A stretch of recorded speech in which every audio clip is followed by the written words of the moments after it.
todos, gravando então mais um vídeo para o meu canal Realidade do Espírito. Meu nome é Jocir Sartor e devido a alguns problemas técnicos e de tempo, eu fiquei vários dias sem gravar um novo vídeo e hoje retornando então e trazendo para vocês uma questão que muitas pessoas já me perguntaram, já li, já vi outros falarem sobre o que acontece com os animais quando desencarnam, da onde eles vêm, para onde eles vão.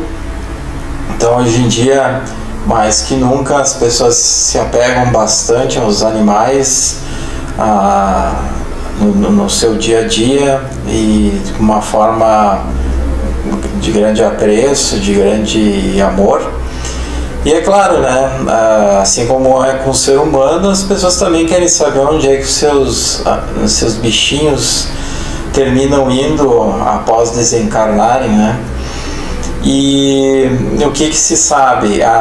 Não existem, como dizem por aí, colônias espirituais só voltadas para o amparo dos animais. Existem setores em certas colônias espirituais, não em todas, e existem centros intraterrenos, setores de centros intraterrenos e intraoceânicos que também recebem essa energia que vem do animal que desencarna, né, do animal que perde o seu corpo físico. E porque como os animais estão numa escala evolutiva inferior ao ser humano, então até eu já falei em outros vídeos do meu canal sobre esse assunto, mas recapitulando, a evolução energética, a evolução individual de cada ser começa como um campo de energia, como subpartículas que envolvem o reino mineral. Isso aí o Espiritismo até nem fala tanto, ou quase não fala, né? Sobre esse assunto. Quem mais fala é mais a área do esoterismo, da teosofia, como muitos conhecem, da cultura hindu, da cultura antiga, né? E há quem diga que esse conhecimento vem lá da Atlântida, da Lemúria, civilizações mais antigas ainda. E então o que acontece? E tem lógica, né? Se nós formos observar a questão energia, então a evolução inconsciente daquilo que vai ser depois de alguns milhões de anos de evolução, começa num reino mineral. E considerando que a evolução existe no universo inteiro, não é só no planeta Terra. Então, se nós tivermos uma consciência mais ampliada, mais expandida, nós vamos vamos perceber que a evolução começa então em vários planetas, inúmeros, milhares, milhões de planetas espalhados por esse universo gigantesco, que a gente não faz nem ideia do tamanho que é, faz uma vaga ideia pela exploração extraplanetária que a NASA e outros laboratórios, outras organizações pelo mundo fazem, né? Mas então, iniciando no reino mineral, conjuntos de energias chamados na física de quantos. Os quantos são pacotes de energia. A gente pode imaginar pacotes de energia. O que seriam pacotes de energia? Seriam concentrações de energias que são coordenadas, que são direcionadas, que são acompanhadas por grandes hierarquias, grandes seres de luz que já estão num nível de evolução muito, muito superior. Aquilo que na cultura hindu eles chamam de devas, né? Os devas cuidam então dos reinos inferiores ao reino humano. E depois de passar por um grande período, esses pacotes de energia, vocês imaginam que isso está sendo criado sempre, continuamente, por aquela força superior que chamamos de Deus, de Criador. Então esses pacotes de energia, esses núcleos de energias coletivos, vão tendo uma experimentação nos reinos minerais. Depois de alguns milhares ou milhões de anos, essas energias, tendo evoluído, esgotado a sua experiência no reino mineral, passa para o reino vegetal. E da mesma forma, passado alguns milhões de anos, passa para o reino animal. E aí no reino animal, o que se observa?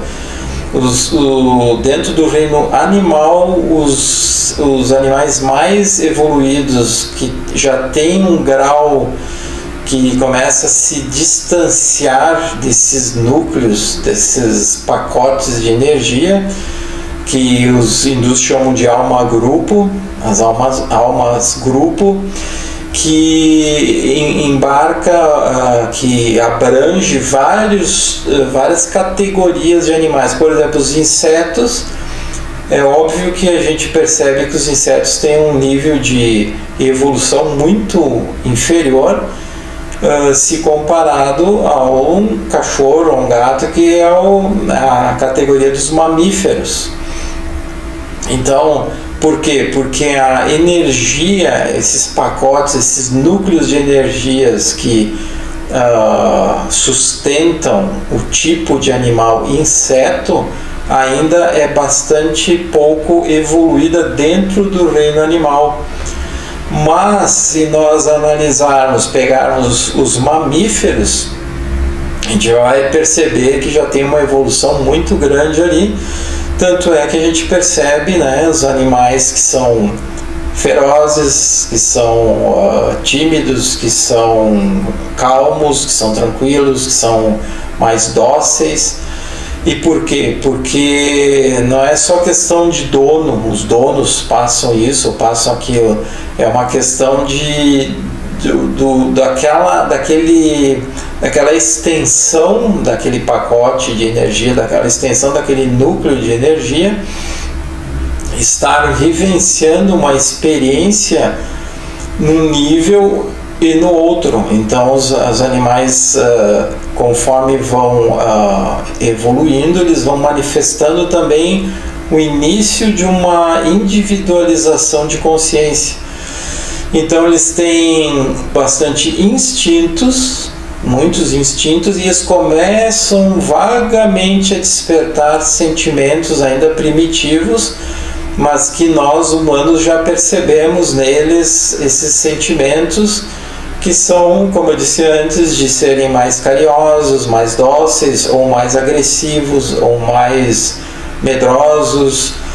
Então, por quê? Porque são experiências que cada extensão, então cada animal é uma extensão de uma alma-grupo, é uma extensão de um núcleo de energia em evolução. A gente não pode esquecer que no universo tudo está em evolução constante, tudo está em constante modificação.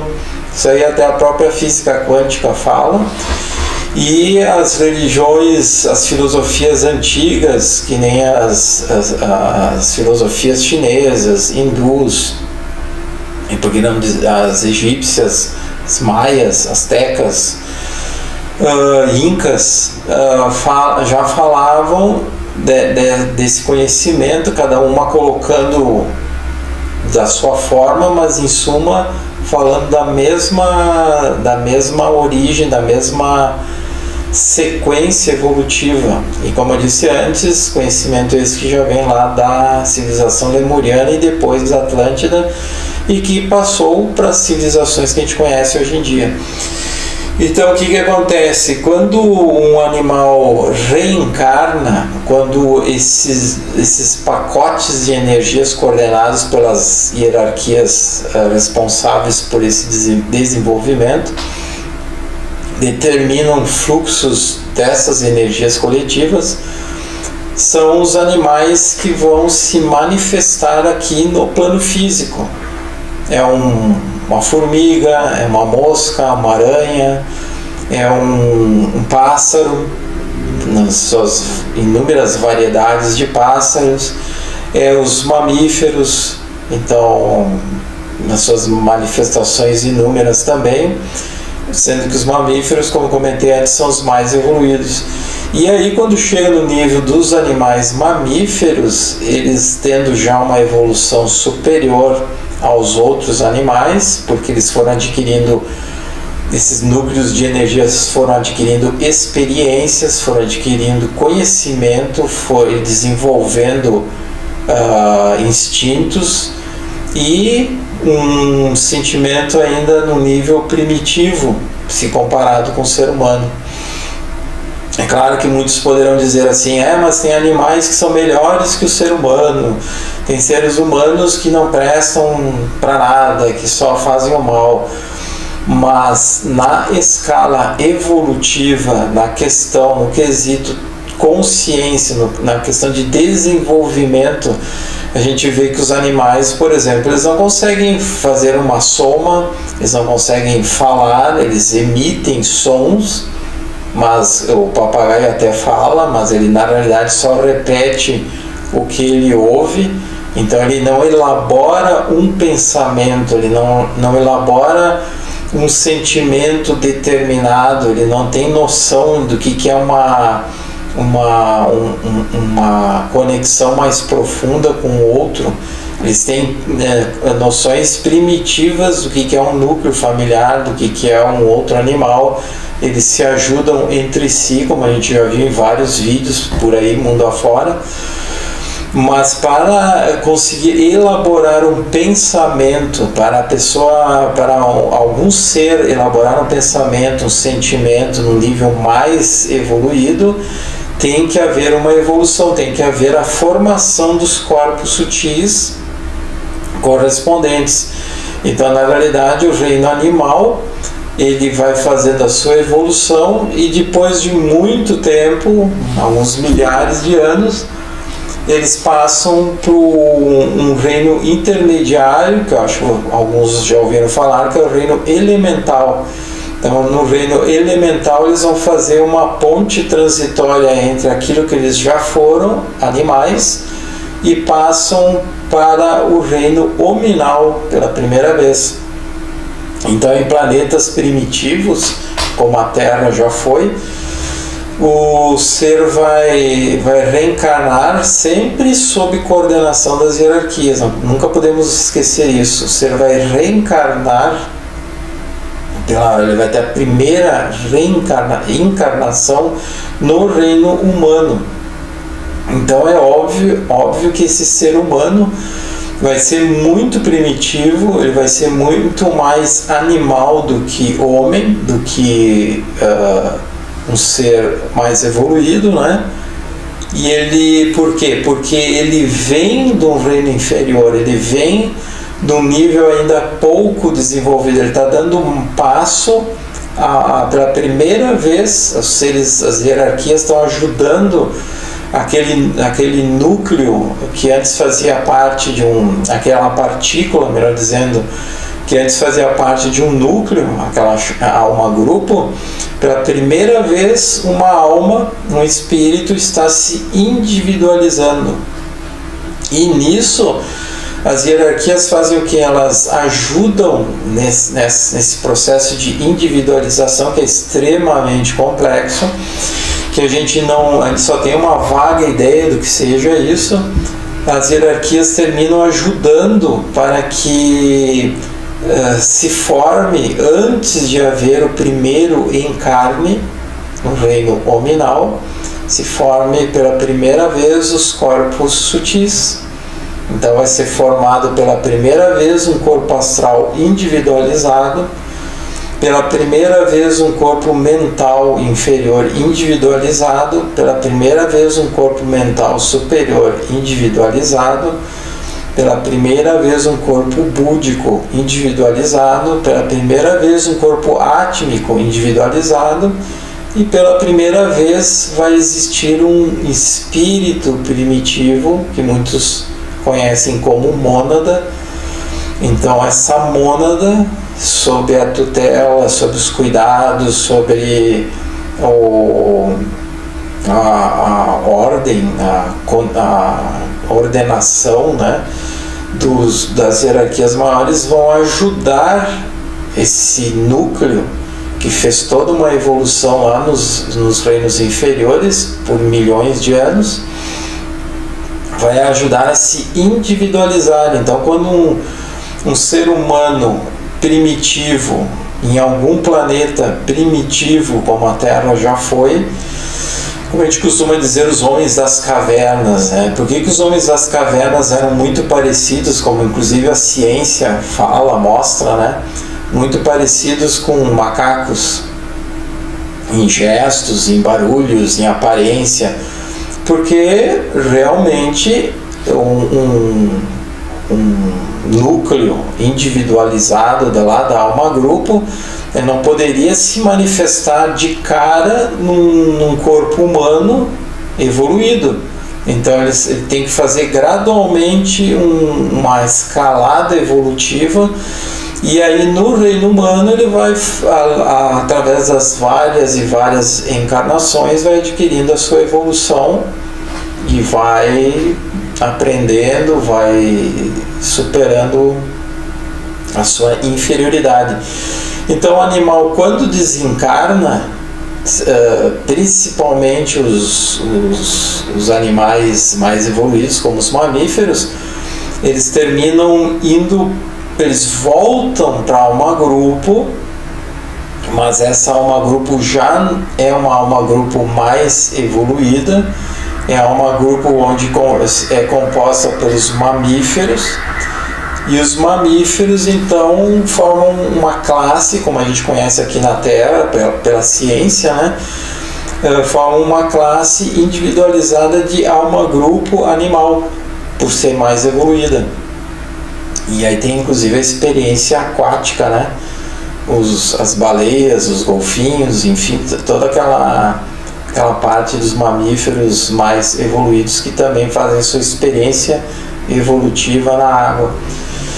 E aí então todo animalzinho, todo cachorro, todo gato, toda vaca, todo cavalo, todo porco, enfim, todos esses animais mamíferos, a baleia, o golfinho, depois que desencarnam, eles voltam para essa alma-grupo com a experiência que eles foram vivendo aqui quando habitavam um corpo físico. Essa experiência vai se somando a essa alma-grupo, é a contribuição que cada corpo animal leva para sua alma-grupo, para que lá pelas tantas, essa evolução desse bolsão, desse núcleo, dessa alma-grupo, chega ao ponto de ter condições de, como eu disse antes, de passar para os reinos mais superiores. Então, existem várias partes. Eu já percebi, por exemplo, há anos atrás, que o Centro Intraterreno de Iberá tem um setor todo imenso dedicado, além do trabalho que eles fazem com o reino humano, com o ser humano, impulsionando a evolução, principalmente dos corpos mentais. Iberá traz também todo um cuidado, toda uma evolução, todo um desenvolvimento nos reinos mineral, vegetal e animal. Então é um dos lugares que fica bem evidente. Existem setores, existem milhares de seres devotados, seres bem mais evoluídos, que já fizeram todo um ciclo evolutivo superior. São seres muito mais evoluídos que nós aqui encarnados, e que ajudam, que colaboram em todo esse processo que é contínuo. Vocês imaginem o fluxo constante das energias em todos esses reinos, todos os encarnes e desencarnes, todas as mudanças, as evoluções de espécies, de estilos. Vocês imaginam a complexidade de tudo isso, né? Então é isso. Após um animal desencarnar, ele vai ser encaminhado para setores, e nesses setores eles vão ser trabalhados e vão continuar recebendo impulsos de hierarquias superiores para continuar a sua evolução. Por isso que é importante nós, como seres humanos que estamos num reino superior a eles, passarmos o melhor possível, cuidarmos de uma forma melhor possível, dar impulsos evolutivos para esses animais, para que eles possam, quando desencarnarem, levarem para a sua alma grupo uma experiência boa, positiva, uma experiência agradável, que vai impulsioná-los cada vez mais. Então era isso que eu queria trazer para vocês hoje. Qualquer coisa, qualquer dúvida, escrevam ali nos comentários, e até o próximo vídeo, onde estarei trazendo algum outro assunto. Até mais!